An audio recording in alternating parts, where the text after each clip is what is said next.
Bonjour, c'est la minute paracha de Mira Neshama, Réé. Dans la paracha Réé, je voudrais me focaliser sur une prescription rituelle assez intéressante. C'est ce qu'on fait avec le sang de l'animal qu'on va s'apprêter à consommer.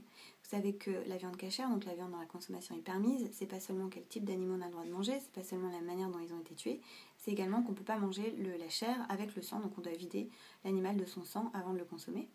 Le livre de Vaïkra en parle à plusieurs reprises, et même dans la paracha Acharemot, on nous explique pourquoi on ne peut pas manger le sang avec la chair, parce qu'on nous dit parce que le sang c'est l'âme de l'animal, et donc on ne peut pas s'emparer de l'âme au moment où on s'empare de la chair morte.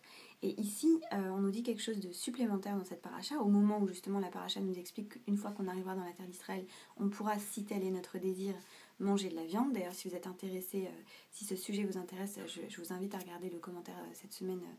Mon collègue Jonas Jacquelin de la synagogue de Copernic a fait un commentaire sur Academ sur ce sujet cette semaine. Et moi, ce qui m'intéresse, en fait, c'est un détail, et même c'est-à-dire un pasouk qui parle de cette question-là de la viande, et un détail dans ce pasouk-là. Alors, le pasouk, c'est au chapitre 12, le verset 16, donc Tet Zayin, qui nous dit Rak ha'adam lo torlu, donc ça on le sait, juste seulement le sang vous ne mangerez pas si vous mangez de la viande. Al ha'aretz tishpechenu, vous le verserez sur la terre. Donc ça aussi on l'avait déjà vu dans Vaïkra. D'ailleurs à un moment on nous dit qu'il est permis de manger des animaux qui ne sont pas sacrifiés sur l'autel, mais dans ce cas-là on va devoir les mettre sur la terre et les recouvrir de terre. Sauf que là on nous dit autre chose. On nous dit vous pourrez les verser sur la terre. Al ha'aretz tishpechenu Kamaim, comme l'eau. Donc là, on ne parle pas de recouvrir de la terre. On ne parle pas de recouvrir le sang de la terre, de le verser et de le recouvrir de terre. On nous dit juste, vous le verserez sur la terre comme de l'eau. Et je trouve que cette phrase, elle est très belle, elle est très poétique, en fait, de comparer le sang à l'eau. On est peu au contact avec ces choses-là très physiques, très tribales, avec une certaine violence, quand même, la question de l'animal, de tuer, de sacrifier l'animal. On imagine peu cette religion ritualiste qu'on était... Il y a plusieurs millénaires, vous savez, avec les autels, les sacrifices, le sang, toutes ces choses-là très, très concrètes. Et là, brusquement, on nous dit que en fait, le sang de l'animal qu'on va verser sur la terre, puisque encore une fois, on ne va pas consommer son âme, on va rendre son âme à la terre, ce sang-là, il va devenir comme l'eau. Et donc, là, je vous invite à réfléchir avec moi, c'est quoi l'eau sur la terre? C'est quoi l'eau versée sur la terre?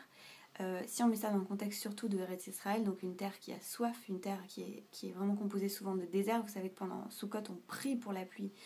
Ça, à Paris, on en perd un petit peu la notion, surtout en ce moment, mais à Sukkot, on prie pour la pluie parce que en fait, des pluies qui vont tomber à la fin de l'été va dépendre la vie de tout le monde, le bétail, les récoltes, les gens, pour toute une année.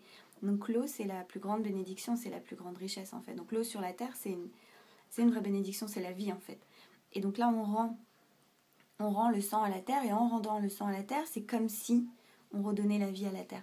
Et ce pasouk-là, il arrive dans un moment où on nous parle de ce qu'on fera une fois qu'on sera dans cette terre.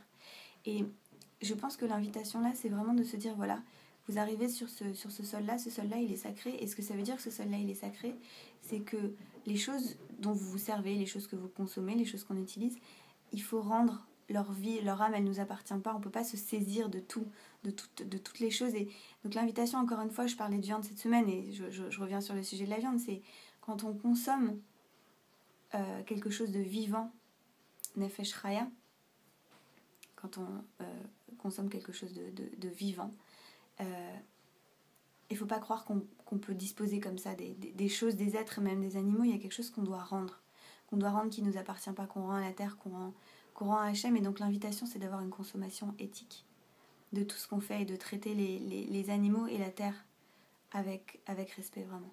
Voilà, c'était la minute paracha de Mira Neshama. N'hésitez pas à liker, à partager. Shabbat Shalom.